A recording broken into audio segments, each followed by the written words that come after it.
So hello বন্ধুরা, happy learning YouTube চ্যানেলে তোমাদের স্বাগত।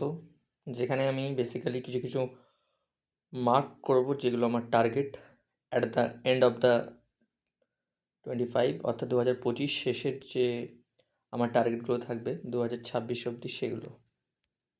ঠিক আছে? তো ফার্স্ট অফ অল যে টার্গেটগুলো আমার থাকবে সেটা হচ্ছে আমার কম্পিটিটিভ এক্সামের ক্ষেত্রে বেসিক্যালি ডাব্লিউপি কেপি কনস্টেবলের যে এক্সামটা হবে এবার 2025-এ, সেটার জন্য আমার যে স্ট্র্যাটেজি সেটা থাকবে কি, ম্যাথ কমপ্লিটেড করা। আমি ম্যাথ এক জায়গা থেকে করছি, একটা ইউটিউব চ্যানেল আছে, প্লাস আমার একটা ব্যাচও নেওয়া আছে। আমি ইন ডিটেলসে যাচ্ছি না কোন ব্যাচ কী ব্যাচ, পরে তোমরা যদি জানতে চাও আমি ডিটেলসে বলে দেবো। জিকে অ্যান্ড জিএস আমি ডাব্লিউবিসিএস ওরিয়েন্টেড যে সিলেবাস আছে সেই রিলেটেড পড়তে যাচ্ছি। অ্যান্ড রিজনিং আমার অলরেডি করা আছে 80%-এর মতো, সেই প্রিভিয়াস ইয়ার নোটসগুলো আমি প্র্যাকটিস করব। অ্যান্ড অ্যাট দ্য এন্ড যে আমার সাবজেক্ট আছে সেটা হচ্ছে ইংলিশ। ইংলিশের জন্য আমি একটা বুক নিয়েছি, তার পাশাপাশি আমি বেসিক্যালি ইংলিশের ক্ষেত্রে একটা ব্যাচ নিয়েছি।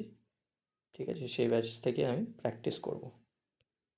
এবার আসছে current affairs, that means CA daily video দেখতে হবে। আর যদি ডেলি ভিডিও স্কিপও করে দেন তাহলে মান্থলি সিএ আপনাকে কোনো পেপার বা ইউটিউব চ্যানেল থেকে আপনি দেখলেও হয়ে যাবে। তো আমার যে স্টাডি ম্যাটেরিয়ালগুলো আছে আমি খুব বড় করছি না, যেগুলো আমার আগে স্টাডি ম্যাটেরিয়াল ছিল ওগুলোকে আমি ভালোভাবে রিভাইজ করে সেগুলোকে রেগুলার বেসিসে পড়লেই আমার কিন্তু অনেকটাই কভার আপ হয়ে যাবে। ঠিক আছে? অ্যান্ড প্রিভিয়াস ইয়ার্স পিওয়াইকিউ যে আছে মক দিতে হবে, ডেলি মক থাকতে হবে, তার পাশাপাশি আপনাকে আবার টেক্সট বুক থেকে আমাকে টেস্টও দিতে হবে। ঠিক আছে?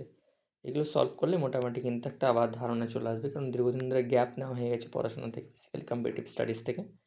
তো সেগুলোকে আবার রিকভার করতে হবে। 2024টা খুব একটা যে ভালো গিয়েছে তা না, বাট 2025-এর শুরুটা কিন্তু খুব ভালো হয়েছে। তো সেই জন্য কিন্তু 2025-এ দেখা যাক ক্র্যাক হচ্ছে কি না। তো হ্যাপি লার্নিংয়ে তোমাদেরকে স্বাগত।